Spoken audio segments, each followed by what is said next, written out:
Pessoal, mais uma aula importante. O assunto é básico, é um assunto bem inicial da química, mas é um assunto que está presente em provas do Enem, enfim, provas de um modo geral, e termina sendo um assunto muito importante porque ele é pré-requisito, ele é um dos assuntos que é exigido para que você possa compreender outros assuntos. No caso, o assunto de hoje é propriedades da matéria. Bom, provavelmente você já deve ter observado que ao experimentar um limão, uma laranja, um abacaxi, todos eles têm um sabor em comum, que é o sabor azedo. Bom, o sabor azedo é uma característica que, na realidade, a partir de agora, nós vamos chamar de uma propriedade da matéria. Essa propriedade, azedo, substâncias que são azedas, alimentos que são azedos, de um modo geral, é porque são alimentos ácidos. Então, as propriedades da matéria, pessoal, que é o que nós vamos começar a ver a partir de agora, vai tratar desse tipo de assunto. Observe, por exemplo, nós temos aqui, no caso, alguns materiais nessa ilustração. Nós temos um recipiente usado em laboratório, chamado Becker, uma lupa, uma lâmpada. Aqui nós temos um ímã, não é isso? Que na realidade é uma ferradura. Alguns outros materiais usados em laboratório e um símbolo do átomo. Bom, na realidade, o átomo está presente em qualquer um desse tipo de material que nós estamos observando aqui. Sendo que cada material desse tem um tipo de propriedade, tá certo? E essas propriedades nós vamos ver a seguir, que essas propriedades elas podem ser gerais, podem ser específicas, não é isso? E aí nós vamos ter algumas subdivisões, dependendo, claro, do tipo de material que nós estivermos estudando, ok? Então, vejamos no caso, propriedades da matéria. Primeiro ponto, propriedades específicas da matéria. São propriedades que permitem identificar uma determinada espécie de matéria. Dentre as propriedades específicas, podemos citar, pessoal. Então, veja bem, as propriedades específicas, como o próprio nome está dizendo, são propriedades que só existem em um determinado tipo de matéria. Por exemplo, você imaginar madeira. Todo e qualquer tipo de madeira, você vai encontrar algumas propriedades que você vai descrever. Ah, isso aqui é madeira. Se você pensar num pedaço de plástico, por exemplo, então o plástico tem as suas propriedades, tá certo? Dentre essas propriedades específicas da matéria, pessoal, nós temos as propriedades físicas, que são aquelas propriedades que podem ser observadas e medidas sem alterar a composição de uma substância. O que é isso? Eu posso medir a água? Posso, 1 litro de água, meio litro de água. Ela deixa de ser água? Não. Então isso quer dizer que não alterou as propriedades da água. Eu posso pesar a água? Posso. Eu posso medir uma vareta de ferro, por exemplo? Posso. Tá certo? Então, nesse caso, pessoal, esse tipo de propriedade, ela não altera a composição da matéria. Mas nós temos mais exemplos, como vamos supor que a água passando do estado sólido para o estado líquido e depois para o estado gasoso. Ela deixou de ser água, Cássio? Não, ela não deixou de ser água, ela continua sendo água, ok? Então, quando eu resfrio a água, que estava no estado gasoso, ela pode voltar para o estado líquido e depois até o estado sólido. Mas nós temos também as propriedades chamadas de organolépticas, que são aquelas propriedades que normalmente nós podemos sentir através dos sentidos. Por exemplo, o odor, o sabor, o tato, não é isso? Esse tipo de propriedades são chamadas de propriedades organolépticas. Organolépticas, tá? São propriedades que normalmente a gente consegue reconhecer utilizando o tato, não é isso? Por exemplo, ok? Então, cheirar algo, etc. Já as propriedades químicas, pessoal, elas se referem ao tipo de transformação que cada substância pode sofrer. Por exemplo, o gás de cozinha. Por que o gás de cozinha libera calor? Porque ele está queimando. Essa queima nós chamamos de combustão. Então, toda queima, não esqueça, você vai chamar de quê? Combustão. Acácio, eu estou queimando carvão. É uma combustão. Acácio, eu estou vendo uma fogueira acesa. É uma combustão. Isso é uma propriedade química da matéria. Tá certo, pessoal?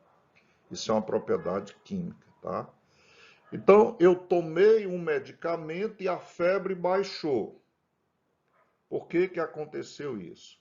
Porque aquele medicamento tem propriedades químicas que fazem com que altere aquele mecanismo do seu organismo, e a febre vem a baixar, até curar uma doença, dependendo do tipo de doença, ok?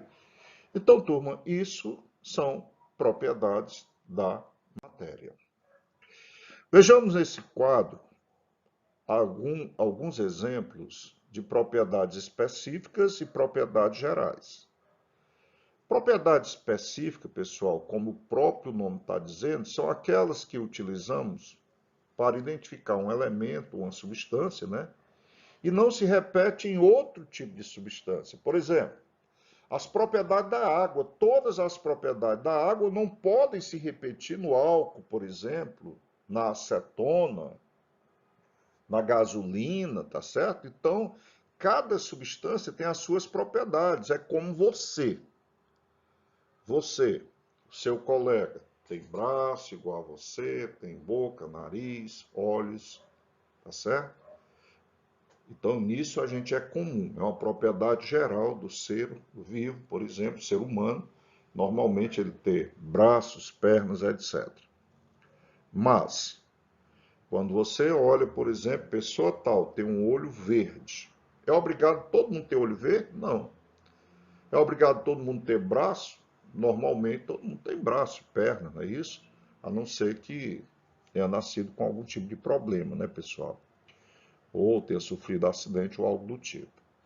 Bom, então nós temos aí o ponto de ebulição, que mais adiante nós vamos explicar o que é o ponto de ebulição, o ponto de fusão, a densidade, calor específico, o número atômico, número de massa, pressão, tensão superficial. Acácio, eu vou aprender cada conceito desse? Vai sim, você vai aprender cada conceito desse, só que ao longo, não é isso, do nosso estudo. E o que são as propriedades gerais? Isso aí, como o próprio nome está dizendo, não são exclusivas de nenhum material. Pode se repetir de um elemento para o outro, como por exemplo a temperatura, a massa, o volume, a cor. Quantos objetos você conhece de cor vermelha, de cor branca, de cor azul, etc? Então, são propriedades gerais, tá certo? É a mistura, no caso, a composição de uma substância, que no caso, a composição do sistema, mistura, etc. Estado físico, toda substância pode ser encontrada no estado líquido, sólido ou gasoso, tá? De um modo geral, toda substância pode ser encontrada no estado sólido, líquido ou gasoso, a textura, etc. Então, isso aí, pessoal, são exemplos de propriedades específicas da matéria. Bom, e o que são os estados físicos da matéria? Ora, é claro que você quando vai à geladeira, você vai pegar a cuba de gelo, né? A água se encontra no estado sólido. Aí, quando você tira da geladeira, traz para o meio ambiente, daqui a pouco, aquele gelo começa a derreter e a água passou do estado sólido para o estado líquido. E se você levar ao fogo, a água passa do estado líquido para o estado gasoso. Portanto, pessoal, nós podemos ter três estados físicos da matéria: estado sólido, estado líquido e o estado gasoso. Cada um deles com as suas características. É claro que você conhece todos eles, tá? Por exemplo, a mesa que eu toco agora é sólida, o computador é sólido, o seu celular é sólido, não é isso? A água que você está bebendo ou o seu suco são líquidos, não é verdade? A água que está fervendo lá no fogo, vapor, que pode chegar a gás e assim por diante. Mas vamos lá então. Então, o que determina o estado físico de cada substância? Matéria se encontra em. A matéria se encontra aproximada das partículas que constituem a matéria. No caso, ela é formada por diversas partículas, não é isso? Cujas características observa-se fatores como força de coesão, faz com que as moléculas se aproximem uma das outras. Então, isso aí a gente chama de força de coesão. Como se eu dissesse força de união. Força de repulsão, aí as moléculas já estão se afastando, tá certo? Esses estados de agregação da matéria também são chamados de estados físicos da matéria, tá? Então, no caso, nós temos aí equilíbrio entre força de atração e força de repulsão. Dependendo desse equilíbrio, nós vamos poder ter o estado sólido, o estado líquido e o estado gasoso. Vejamos algumas observações relacionadas aos estados físicos da matéria. O volume, a densidade e a forma de um composto podem variar com a temperatura. Sendo assim, os compostos apresentam características de acordo com o estado físico em que se encontram. Os elementos gasosos tornam a forma do recipiente que os contém.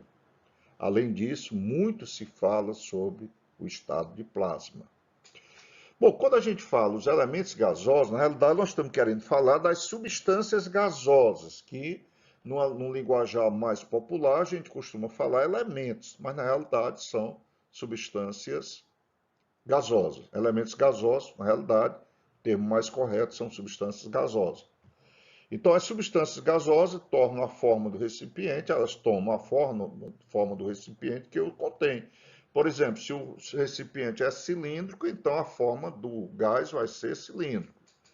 Se for um quadrado, então o volume vai ter um formato, tá? E assim por diante. Além disso, como muito se fala, no plasma, não é isso? O plasma, que seria o quarto estado físico da matéria, que é um assunto que nós vamos abordar mais adiante. Então, no caso, ó, veja na imagem o plasma, que é uma condição da matéria conhecida como gás ionizado. Ionizado, pessoal, é quando tem carga positiva. Você talvez não se lembre mais disso, claro, mas ionizado quer dizer, tornar íon possui carga positiva. Então, observe aqui o que é que nós temos. Temperatura baixa, nós temos estado sólido. Aqui, morno, no caso, uma temperatura um pouquinho mais alta, mais elevada, a água é líquida. E quando nós aquecemos muito a água, nós temos o quê? O vapor. Muitas vezes o vapor a gente chama de gás, mas é muito comum se confundir a palavra vapor com gás, tá certo? Embora sejam coisas diferentes. Durante todo esse nosso curso, nós vamos aprender a diferença entre vapor e gás. Aliás, eu lhe sugiro, anote aí, procure na internet aí qual a diferença entre vapor e gás. Para quando a gente for abordar esse assunto, você já está, digamos assim, meio que por dentro do assunto. Então, vou repetir, procure ver na internet ou pesquise onde você achar conveniente a diferença entre vapor e gás. Bom, então nós temos aqui, meus queridos alunos, um esquema, não é isso? Dos estados físicos da matéria, onde nós temos aqui o estado sólido, representado aqui por um cubo de gelo, não é isso? Aí, no caso, passando para o estado líquido, esse processo aqui precisou que ele absorvesse calor, depois ele recebeu mais calor e passa por um processo que nós chamamos de vaporização. Então, nós temos aqui a representação do vapor. Está aparecendo uma nuvem? Tá. Porque, na realidade, o que são as nuvens? As nuvens são água na forma de vapor. Aí, quando nós diminuímos a temperatura, ele sai da fase de vapor, passa novamente, passa para o estado líquido. Isso aqui nós chamamos de liquefação. Embora um termo científico mais adequado, pessoal, que se usa também, é condensação. Cássio, o que é condensação? É exatamente a passagem do estado de vapor, da forma de vapor, para a forma líquida. Cássio, será que você pode dar um exemplo para a gente de condensação? Posso. Por exemplo, pega um copo com água, tire da geladeira água gelada, coloque no meio ambiente. Daqui a pouco você vai ver que o copo está suando. Suando entre aspas. Quando criança, a gente pensa que a água está passando pelos poros, quer dizer, como se estivesse vazando, não é isso? Na realidade, não. O que está acontecendo ali? O que está acontecendo ali, pessoal, é que a água, o vapor da água, muito quente, as moléculas estão separadas, quando tocam numa superfície fria, passa então da fase vapor para a fase líquida. Então, aquilo que você vê no copo suado, na realidade, é a água passando da fase de vapor para a fase líquida. Isso é o que nós chamamos de condensação. Mas, Cássio, eu posso ainda resfriar esse sistema? Podemos, até que ela volte para o estado sólido. Então, é bom lembrar, pessoal, que essas mudanças de fase, da fase sólida para a fase líquida, absorve calor. Esse processo nós chamamos de processo endotérmico.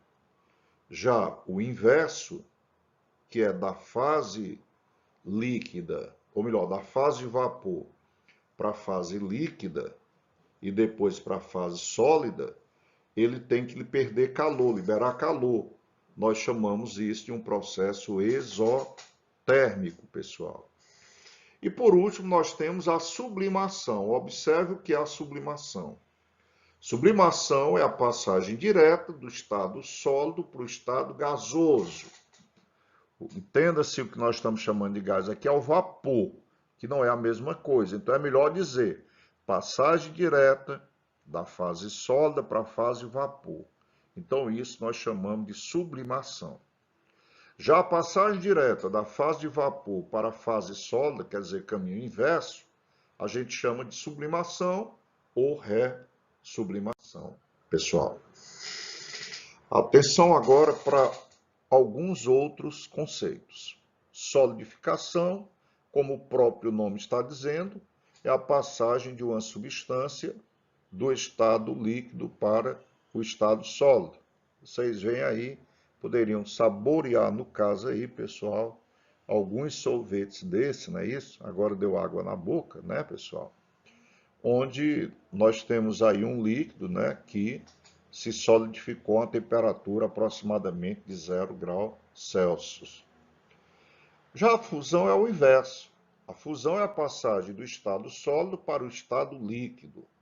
Então, vocês podem ver nessa figura o gelo derretendo, ou seja, passando, no caso, pessoal, da fase sólida para a fase líquida. Para que isso aconteça, olha só, as moléculas de cada substância necessitam de uma certa dose de energia para se movimentarem. Aí elas se movimentam, não é isso? E aí, quando elas vão se movimentando, dependendo desse movimento maior ou menor, que elas vão mudando de fase. Quando há menos energia, tendem a movimentar-se menos. E o material tende a estar no estado sólido. Ao receber energia de uma fonte de calor, aquecimento, passam a um maior nível de agitação, podendo mudar de estado físico, tá certo? Ou de fase, como se diz, ok? Então, pessoal, nós temos aí conceitos importantes, não é? Observe agora nossa próxima ilustração, bem interessante, pessoal, que é a condensação. Condensação, que é, no caso, como já explicamos anteriormente, não é isso? Ali de forma resumida, a passagem da fase de vapor para a fase líquida. Observe, portanto, que a condensação representa a passagem do estado gasoso para o líquido. Isso ocorre devido ao arrefecimento de um gás, que tende a condensar e passar a apresentar-se em um estado líquido. O que é a vaporização, pessoal? Vaporização é uma passagem do estado líquido para o estado gasoso. Isso pode ocorrer de duas maneiras. Uma, ebulição, que é quando a gente aquece, isso acontece rapidamente. E evaporação, pessoal, que é quando o aquecimento é lento. Então, se lhe perguntarem qual a diferença entre ebulição e evaporação, é que ebulição é um aquecimento rápido, forçado, enquanto que a evaporação é um processo, digamos, lento, não é isso? E ocorre o quê? Ocorre naturalmente. Por exemplo, se derramar água ali no chão, daqui a pouco ela sumiu. Por que ela sumiu? Porque na realidade ela evaporou. Se você colocar uma panela com água no fogo e ligar o fogo, no caso, daqui a pouco a água vai desaparecer, sumir. Por que ela sumiu? Na realidade ela não sumiu, ela sofreu o processo de ebulição, ok? Então, a partir de 1 grau Celsius até 100 graus Celsius, apresenta-se em estado líquido. Eu estou falando de quem, pessoal? Eu estou falando da substância água. O que será que acontece no varal, pessoal? Será que acontece a vaporização ou ebulição? Ora, pelo conceito que nós acabamos de mostrar a vocês, quando nós temos a roupa no varal, a roupa seca lentamente. Se essa roupa seca lentamente, significa dizer o quê? Que nós temos o processo de vaporização e a gente costuma dizer que a água está evaporando. Processo, portanto, lento, né? Sublimação, um negócio muito bonito e interessante, como vocês podem perceber aí, ó. Aí você vê a água sublimando, ou seja, pessoal, ela passando do estado sólido para a fase de vapor. Veja que imagem linda, a água na forma de vapor, parecendo nuvens, não é isso? Ó? Então, isso é a sublimação, pessoal. Repito, passagem direta da fase líquida para a fase de vapor. Fase líquida para a fase de vapor. E aqui nós temos, no caso, os estados físicos da água, pessoal. Ok? Estados físicos da água, que, como vocês podem perceber, nós estamos citando muitos estados físicos da água: sólido, líquido e gasoso, não é isso? Esse gasoso, sempre lembrando a vocês que a primeira coisa que vem depois da fase líquida é a fase de vapor. Aí só muito depois é que nós vamos ter o estado gasoso. E aí eu recomendo que vocês, no caso, pesquisem mais uma vez a diferença entre gás e vapor.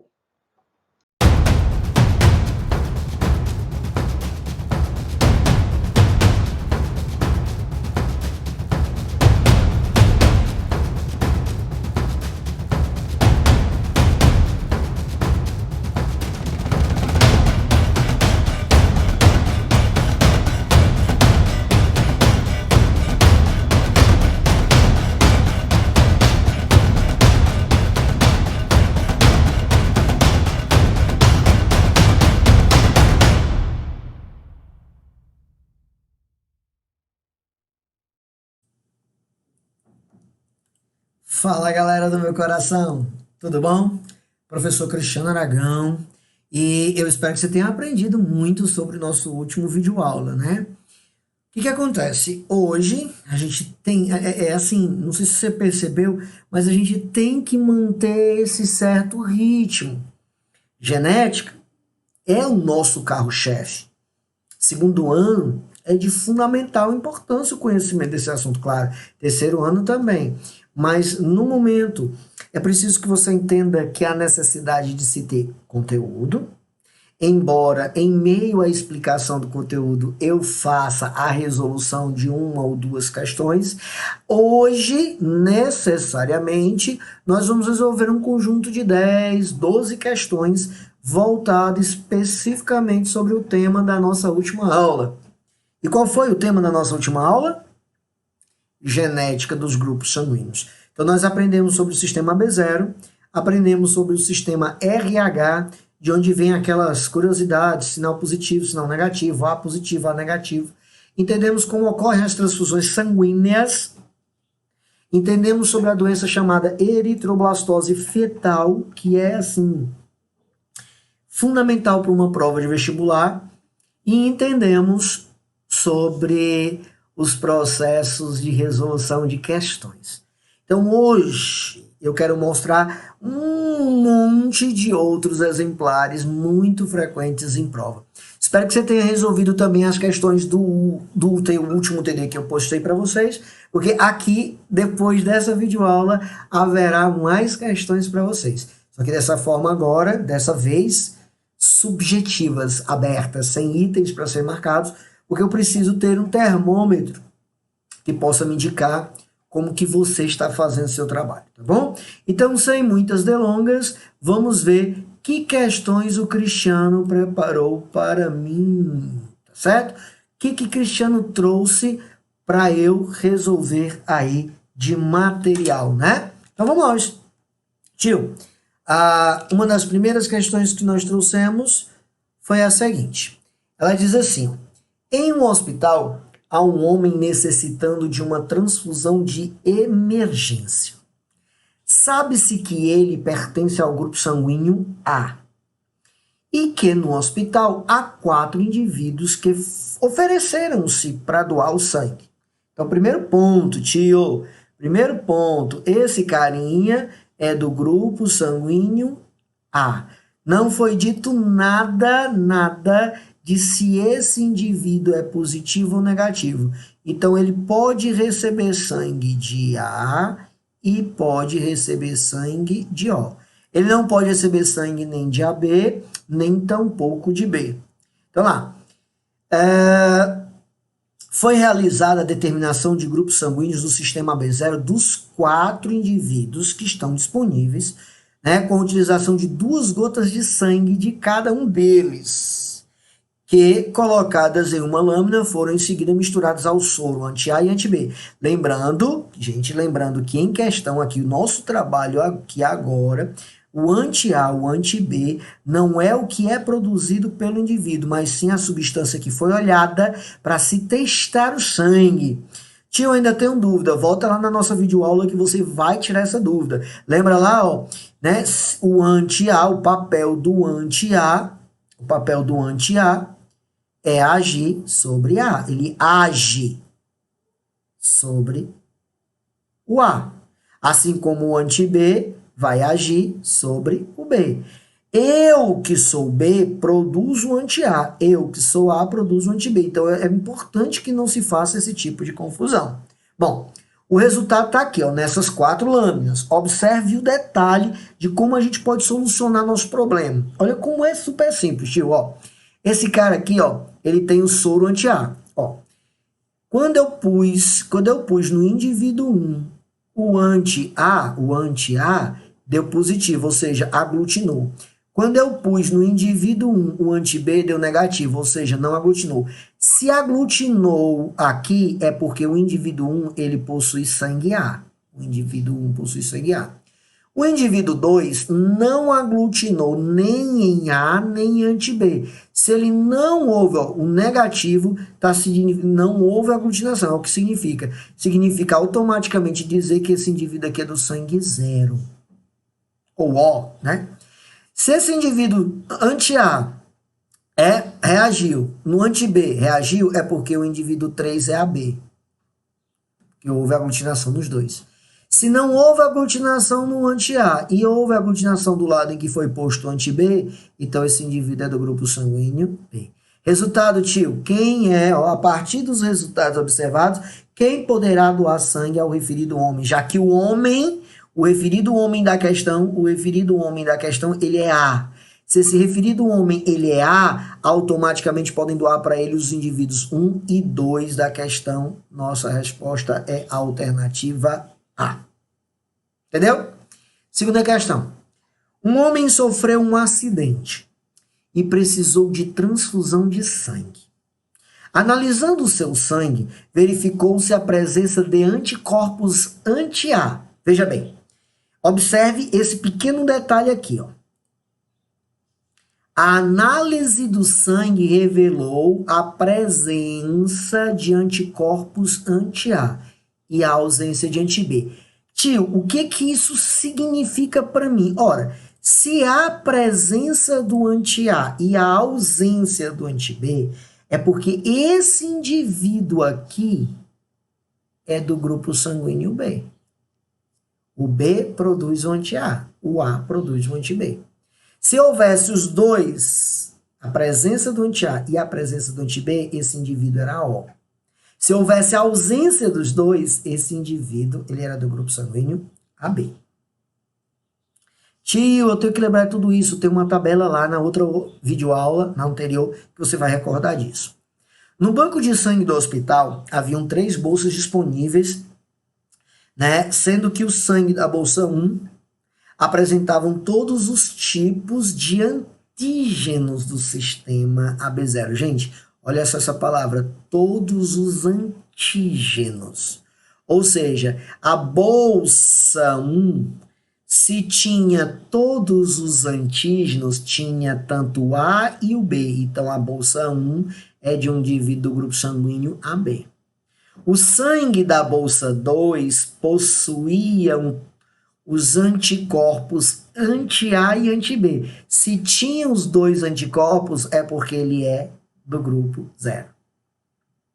E a bolsa 3, tio Cris, possuía um sangue com antígenos somente do tipo B. Então, ele é do tipo B.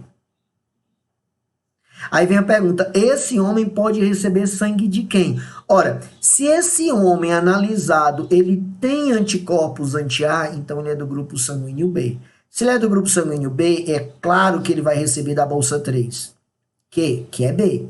No entanto, ele também pode receber sangue da bolsa 2. Por que ele pode receber da bolsa 2? Porque é O, e o O é o doador universal. Então, ele pode receber sangue tanto da bolsa 2 quanto da bolsa 3. Gente, não é uma questão difícil, é uma questão apenas de uso de lógica e de raciocínio. E eu escolhi, na sequência das questões, começar por transfusões, por identificação do grupo, para depois a gente passar por uns cálculozinhos e em seguida, obviamente, a gente passar para a doença eritroblastose fetal. Ou seja, a gente vai crescer dentro de um nível de complexidade, tá bom? Terceira questão.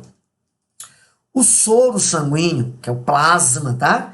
De um indivíduo do grupo O, foi colocado em 4 tubos de ensaio, 1 a 4, aos quais foram adicionados separadamente e respectivamente hemácias de indivíduos dos grupos sanguíneos. Olha a ordem: AB, depois A, depois B e depois O. Tio, ele usou a palavra respectivamente. Cara, se eu coloquei aqui o soro, ou seja, do grupo sanguíneo O, eu tenho anti-A e anti-B. Então ele vai reagir, vai reagir, vai reagir. Ele só não vai reagir aqui. Quer dizer o quê, Cristiano? Que ele vai ter reação nos 4. Mas por que ele vai ter reação no 4? Gente, o AB, ele vai sofrer reação. Ele pode receber sangue do O. Mas o O, ele produz tanto o anti-A, como ele produz o anti-B. Como ele produz o anti-A e produz o anti-B, esse sangue aqui ele pode doar, mas não pode receber, porque ele vai rejeitar. Ao doar, eu não estou doando o anti-A, eu não estou doando o anti-B. Eu estou doando sangue zero, a ausência de antígenos. Tá? Quem tem que responder é o AB. Então vai haver rejeição. Então assim, veja de novo, ó, foi colocado o soro. O soro, gente, é o anti-A e o anti-B. Automaticamente, então, marque a alternativa com a opção que corresponde à condição de aglutinação ou não aglutinação nas hemácias na reação antígeno versus anticorpo. Tio, então vamos lá. No tubo 1 tinha o sangue AB. Houve aglutinação. Houve aglutinação. No tubo 2 tinha A, houve aglutinação. No 3 tinha e no 4 não. Então a minha resposta é a alternativa B, D de dado. Eu não tenho como errar, gente. Eu não tenho como errar. Tio, poxa, como é fácil, como é simples. De boa, super tranquilo. Tá bom? Quarta questão. Num laboratório, foram realizados em 5 indivíduos exames de sangue para determinação da tipagem sanguínea do indivíduo AB0 e o RH. Opa, agora entrou RH. Foram obtidas reações com a aplicação dos reagentes anti-A, anti-B e anti-RH. Vamos lá. Indivíduo 1. Que eu tenho? É a primeira coisa que você tem que fazer, gente. É essa análise. Indivíduo 1. Aglutinou no soro anti-A, não aglutinou no anti-B e não aglutinou no RH. Então, o indivíduo 1, ele é do grupo sanguíneo A e ele tem RH negativo. Tio, negativo por quê? Porque não aglutinou. Aglutinou no A, então ele é A. Não aglutinou no B, então ele não tem B. O indivíduo 2 aglutinou no A, aglutinou no B. Então, esse indivíduo 2 é do grupo sanguíneo AB. Mas aglutinou no RH, então ele é RH positivo. Olha como é fácil. Tio Cris, tu é o melhor professor de biologia do universo. Quem sabe, da galáxia. Não é verdade? O 3 diz, olha, não aglutinou no A, mas aglutinou no B, então ele é B. Não aglutinou no RH, então ele é RH negativo. Tio, não aglutinou no A nem no B, então ele é 0. Tio, não aglutinou no RH, então ele é RH negativo. Aglutinou no A e no B, então ele é AB. Mas não aglutinou no RH, então ele é RH negativo. Entendeu agora? Bom, então eu já sei. E eu vou ter que voltar, obviamente, porque eu vou ter que pedir socorro a essa tabela toda vida que, dependendo do que o item do comando da questão vai dizer para mim. Então, diante de tudo isso, você tem que fazer em primeira mão essa análise prévia. Observe que eu tenho aqui o indivíduo 2 e o indivíduo 5 como portadores do sangue AB, sendo que o 2 é positivo e o 5 é negativo. E a gente pode ainda, antes de passar para o comando da questão, a gente pode aproveitar este momento e fazer uma outra análise. Em termos de transfusão sanguínea, você deve se recordar de uma informação muito grande que foi dada a vocês. O AB positivo é o receptor universal. Positivo. O negativo só recebe do negativo. O positivo recebe do negativo e do positivo. Assim como o O negativo é o doador universal. Eu tenho que tomar muito cuidado com essa informação. É muito importante, tá bom? Então, qual é o comando da questão? O que a questão de fato pede para mim? Com base no quadro, conclui-se que são classificados respectivamente como receptor e doador universal. Tio, facinho, uma análise dessa, já fui em cima da questão. Quem é que pode ser o receptor? O positivo. Quem é o doador? O negativo. Então, quem é o AB positivo? O indivíduo de número 2. Mas como é fácil. Tu quer dizer, então, que só esse indivíduo aqui, tio, o 2 é o receptor universal.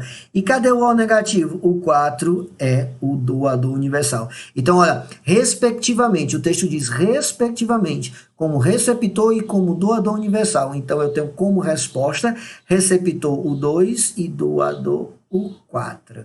E aí, tio, a gente corre pro abraço porque coisa fácil de se resolver. Não é verdade? Bora lá. Questão 5.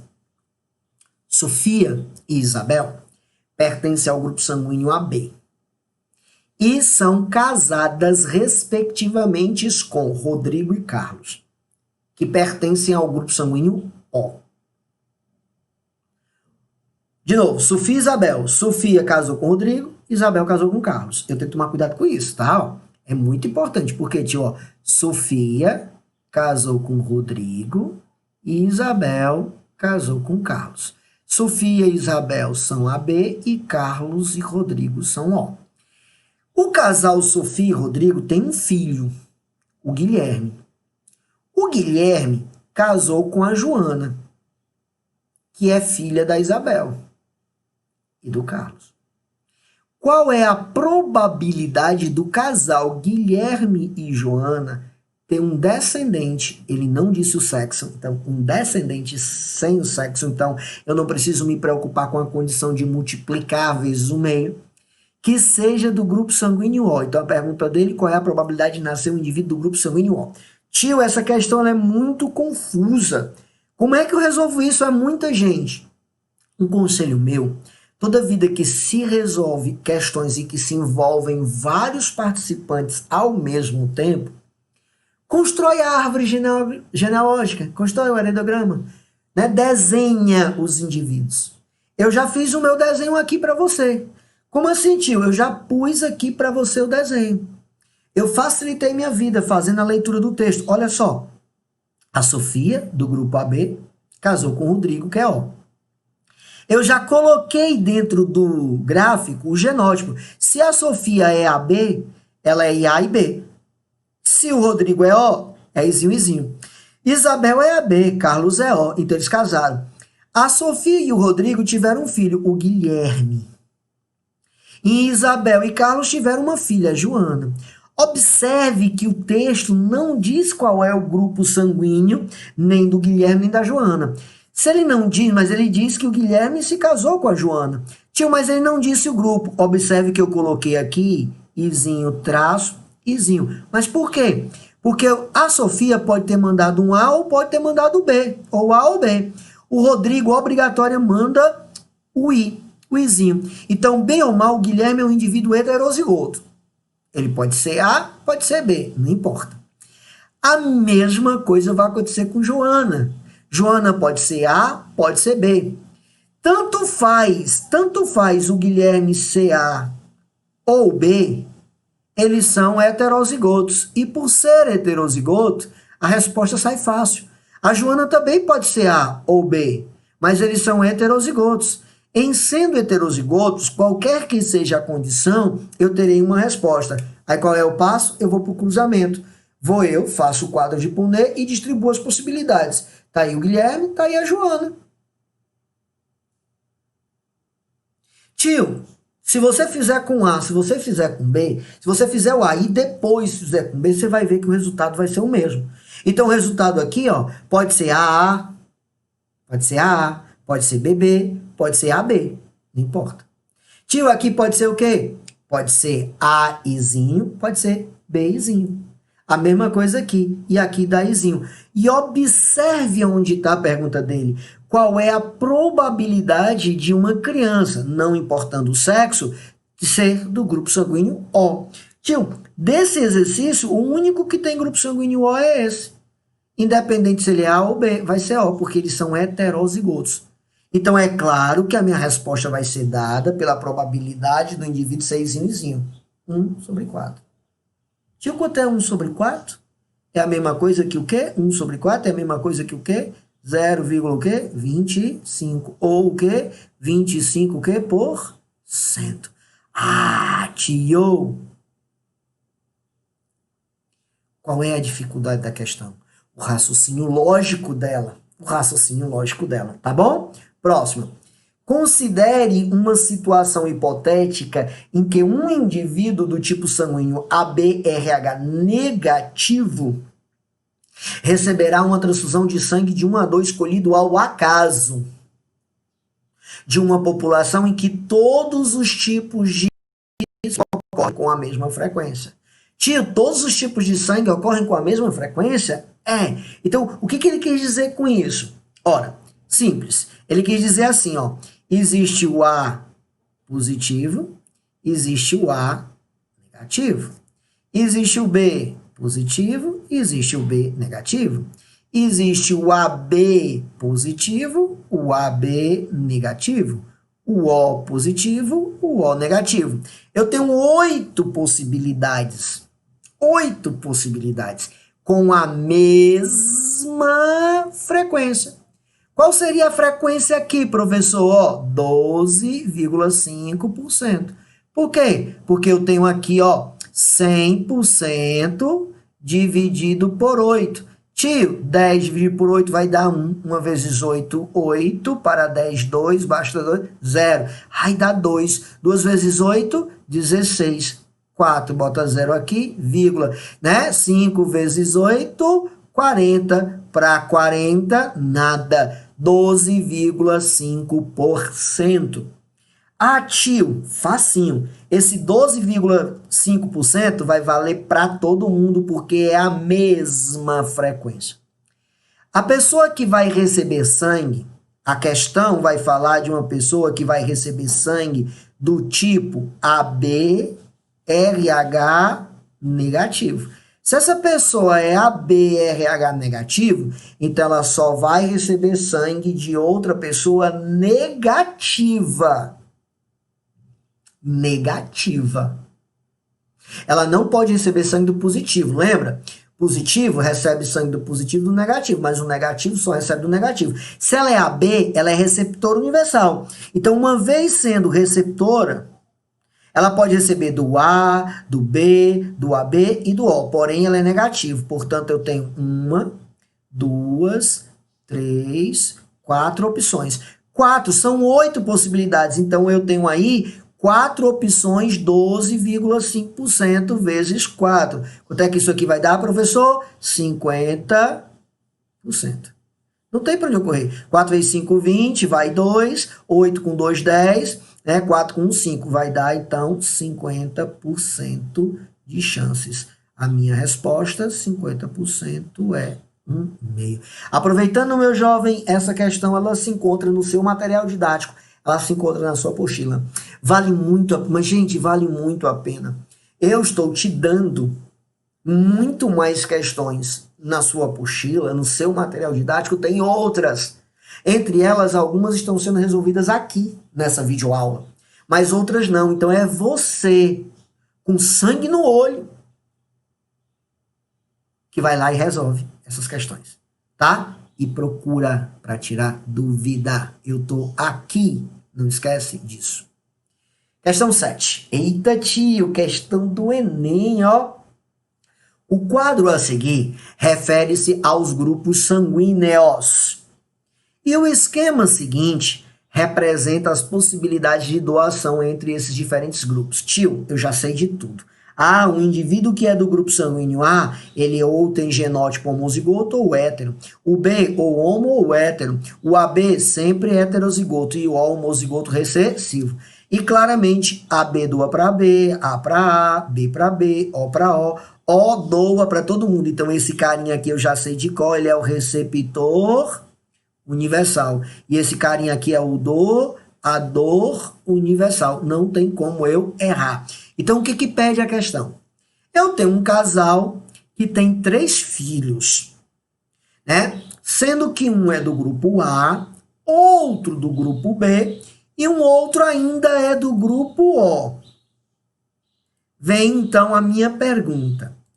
Ele tem o filho A, ele tem o filho B, ele tem o filho O. Qual é a tua pergunta, tio Cris? Qual é o grupo sanguíneo desse casal? Raciocina, vai! Ora, se ele tem um filho do grupo sanguíneo O, é necessário que esteja presente tanto no pai quanto na mãe o gene Izinho. Então, o pai é IA Izinho e a mãe IB Izinho. Ou o contrário, não importa. O pai pode ser IBzinho e a mãe IAzinho. Desde que eu entenda que se tem um filho A, se tem um filho B, é porque um dos pais, ou ele ou ela é A, ou ele ou ela é B. E que os dois são heterozigotos. Essa é a parte mais importante da jogada. Que você obrigatoriamente compreenda, né, de forma muito clara que nessa questão, né, o casal obrigatoriamente é heterozigoto. Um para o A e o outro para o B. Bom, considerando-se somente o sistema B0, ou seja, esquece o RH, para fins de transfusões sanguíneas, a probabilidade de um casal dar à luz a uma menina, olha o texto, vai dar à luz a uma menina, que no futuro possa doar sangue para todos os seus irmãos. Tio, se o casal é A e a mulher é B, eu posso ter qualquer indivíduo do grupo sanguíneo.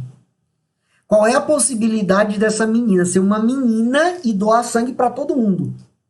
Ora, ela tem que ser O para ser doador universal. Como é que eu sei disso? Vamos lá. O casal é hétero. Ah, não tem como errar. Aí eu vou lá para o quadro de Punnett. Tio, distribui os gametas. Eu vou ter então A e B, Izinho, que é da mãe ou do pai, e o IA Izinho. Show de bola. Cruzando-os, eu tenho IA e B, IA Izinho, IB Izinho, Izinho Izinho. Eu, enquanto A, e minha mulher, enquanto B, nós podemos ter filhos dos 4 grupos sanguíneos. Se você percebeu no enunciado do texto, eu quero uma menina que possa doar sangue para todos os possíveis irmãos. Ou seja, eu posso doar para B se eu for O. Ou seja, a pergunta é, além de ser menina, ela tem que também ser do grupo sanguíneo O. O que é que eu faço? Super simples, eu vou lá, sexo feminino e do grupo sanguíneo O. Tio, de ser menina a possibilidade é 1/2, e aí eu não posso escapar, vezes a possibilidade de ser O, que é 1/4. 1 vezes 1, 1. 2 vezes 4, 8. Então a possibilidade dá o quê? 1/8. Mas, tio, quanto é 1 dividido por 8? Peraí, volta, tio Cris. Quanto que é 1 dividido por 8? Porque não tem nada no texto ali que me diga quanto que é 1 dividido por 8. É muito simples, tio. Eu não sei fazer isso, mas eu vou aprender agora com vocês. Isso é matemática básica. Não dá para dividir 1 por 8. Então o que é que eu faço? Boto um 0 aqui, um 0, 2, tio, não é verdade? Ou 1? Não, 1, né? 1 vezes 8, 8 para 10, 2, bota 0 aqui, vai dar quanto? 2 vezes 8, 16. 16 para 24, bota um 0 aqui, vai dar um 5. 25 vezes 8, 40, para 40, nada. Então, dá quanto, professor? 1 dividido por 8, 0,125. Transforme-se em porcentagem, a vírgula vem até aqui, ó. Então, isso aqui vai ficar quanto? 12,5%. Ai, fiquei aliviado. Então, qual é a resposta? Item E. Facinho, não é? Questão 8. Tio, que coisa imensa. Cuidado, tenha calma. Não se assuste com tudo que é grande, tá? A biologia é grande, mas é maravilhosa e é fácil.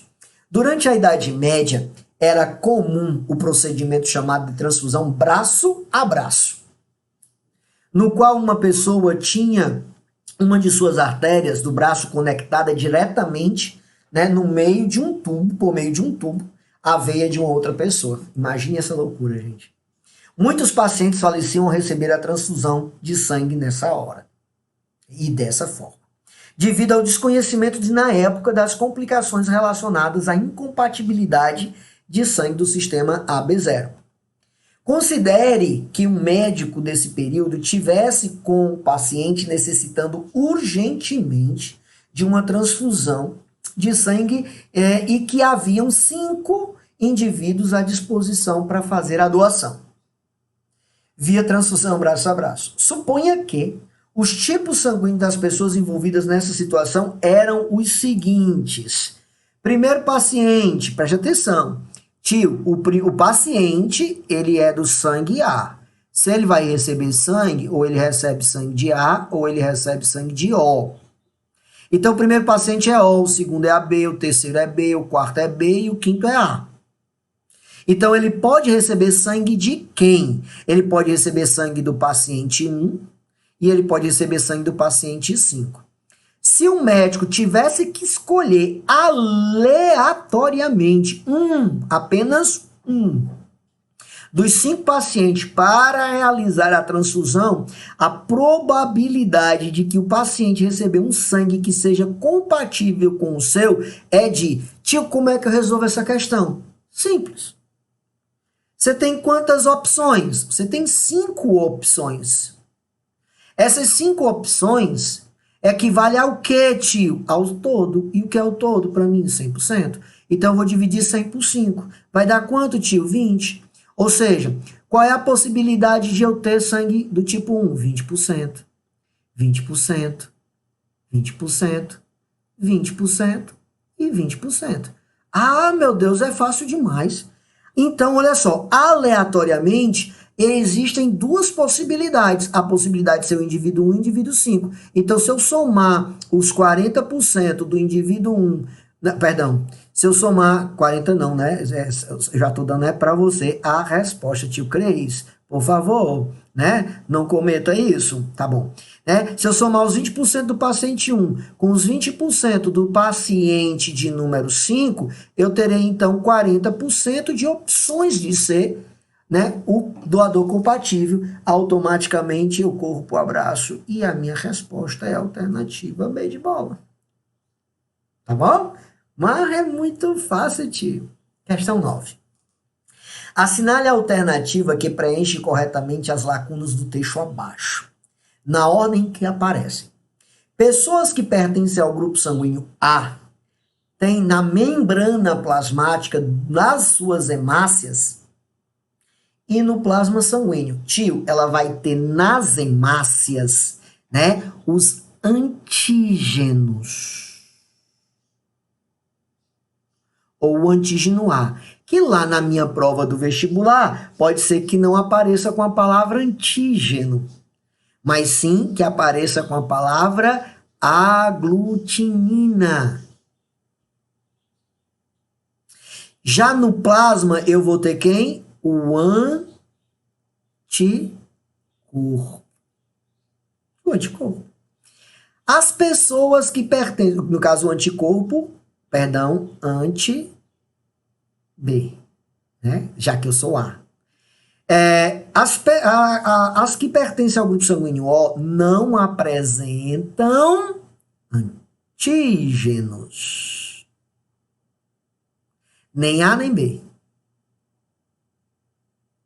Na membrana plasmática de suas células. Então ficou muito fácil, tio. Qual é o preenchimento? E tem A, aglutinina anti-B, aglutinina anti-A e aglutinogênios anti-B. Como que eu faço para resolver isso? Um conselho meu, você tem que voltar a assistir a videoaula e recordar que antígeno e anticorpo tem outro nome. Que nome seria esse? Então não esquece, eu preciso saber o nome, tio. Qual é o nome, meu Deus do céu? Eu preciso guardar na minha caixolinha lindinha, maravilhosa do meu coração, que aglutinogênio é antígeno. Então, tem que ficar claro para mim, ó, tio, aglutinogênio é a mesma coisa que antígeno. Assim como aglutinina é a mesma coisa que anticorpo. O anticorpo está no plasma e o antígeno está sobre a célula. Então, se aqui está escrito, ó, eu tenho um antígeno A, então eu tenho aglutinogênio A. Esquece esse item. Então, esquece esse item. Tem B, D e E. Se eu tenho um anticorpo anti-B, então eu tenho a aglutinina B, né? Eu tenho a aglutinina, então eu tenho o aglutinogênio A e a aglutinina B, exatamente, anti-B. Assim como pode ser aqui aglutinogênio, né? No aglutinogênio não, tio, é aglutinina, ina, tá certo? E se eu sou do grupo sanguíneo O, eu vou apresentar antígenos, né? Ausência, eu não tenho, né? A ausência de aglutinogênios A e B. Então, aglutinogênios A e aglutinogênio B, tá? Então, sobre esses aspectos, aglutinogênios. Eu ficaria, então, com a questão alternativa B de bola. Observe que o item E não é porque ele fala de aglutinina. Aglutinina, né? Eu tenho que ter aglutinogênios, tá certo? E no item D não é porque ele fala aglutinogênio e não aglutinina, porque deveria ser aglutinina. Tio, essas questões têm que ser fixadas na minha cabeça. Olha outra questão, Mara. O heredograma mostra os triplos sanguíneos do grupo sanguíneo AB0 de indivíduos familiares, né, de João e Maria.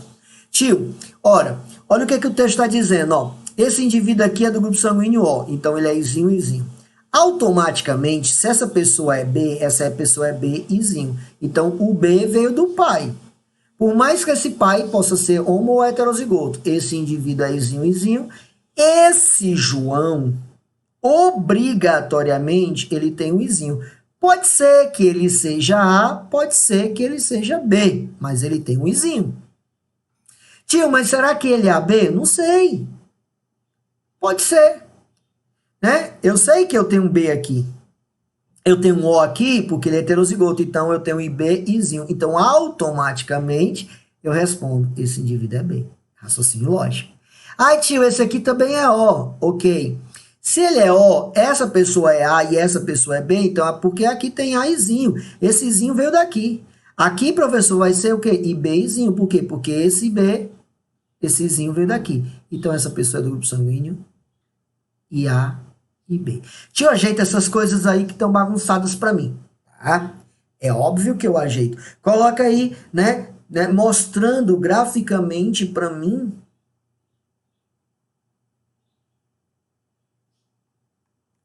como é que funcionaria. Ora, super simples assim, ó. Olha lá. Ele é B, ele é AB, tá certo? Um é B, outro é AB. Como é que tu descobre, Cris, que esse indivíduo, né, a mãe da Maria é AB? Pelo simples fato de que ela tem dois filhos, sendo um A e um B. Tá bom? Então vamos lá. O João pode ser B ou O e a Maria pode ser A ou B. Diante do que está sendo visto aqui, ó. Se essa pessoa aqui, ó, é IB, Izinho, né? Esse aqui é Izinho, Izinho, eu tenho 50% de chances, do João ou ser IB, Izinho, ou ser Izinho, Izinho. Aí, professor, no caso da Maria, o pai dela é Izinho, Izinho, então a Maria ou recebe o A da mãe, porque o do Izinho do pai vai receber sempre, ou ela recebe o B da mãe, porque o Izinho ela vai receber sempre do pai. Ou seja, eu tenho 50% de chances para João ser B ou O. Então, 50% de chance de ser B, 50% de ser O. 50% de ser A, 50% de ser B. Não tem para onde correr. Agora, vamos para frente. A probabilidade de João e Maria terem uma criança com o tipo sanguíneo da mãe de Maria é... Tio, qual é o tipo sanguíneo da mãe de Maria? AB. A mãe de Maria, ela tem sangue AB, ó. A mãe da Maria tem sangue AB. Então, qual é a possibilidade de ter uma criança Não disse o sexo, tá? Não foi inferido qual é o sexo, só foi dito que era uma criança e que o sangue tinha que ser igual à mãe, né? AB. Tio, o que é que eu faço? Bora lá. Eu já sei que o João pode ser A ou O, que a Maria pode ser A ou B. Então vamos lá.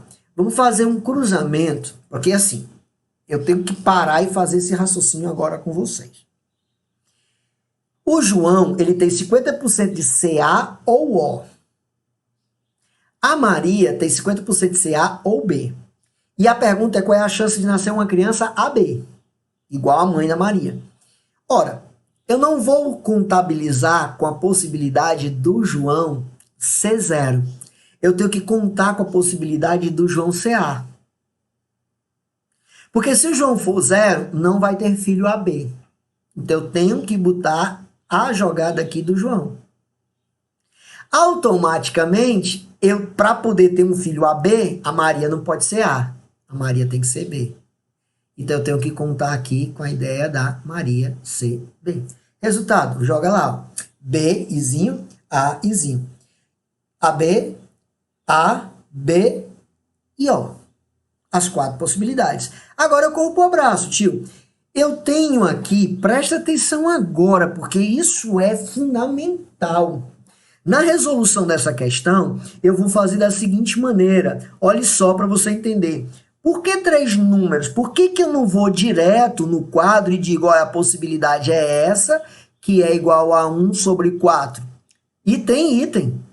Por que eu não vou direto? Porque, preste atenção, esse 1/2 é a chance do João ser A. Esse 1/2 é a chance da Maria ser B. Esse 1/4, então, é a possibilidade do seu filho ser AB. Então, se eu multiplicar, eu vou ter 1/8. Ou, perdão, 1/16. 1/16 é, então, a minha solução. É a minha questão. Tá bom? Cris, a gente chama isso de probabilidade condicionada. Se você não lembra, volta lá para as primeiras videoaulas que falam sobre probabilidade. Ou seja, existe uma condição. Só é possível o casal ter um filho do grupo sanguíneo AB se o João for A e se a Maria for B. Entendeu? Então eu multiplico pela condição. Por isso, nós vamos chamar isso de probabilidade condicionada. Fechou? Joinha? Facinho, tio. Tio, então, tu encerrastes por aí com essas questões e coisa e tal. Eu entendi tudo, tô feliz, tô satisfeito e um conselho meu de coração aberto. Pratica. Pratica, pratica, pratica, pratica, porque sem prática não tem perfeição. Um beijo do tio Cris, ó. Eita, que amor grande por vocês. Um beijo do tio Gordo, morrendo de saudade, e já já a gente se reencontra, tá bom? Tchau, tchau. E aí, moçada, gostaram das aulas? Espero que sim, tá? Pois olha, no sábado que vem tem mais. Contamos com a sua audiência. Um forte abraço a todos. Muito obrigado.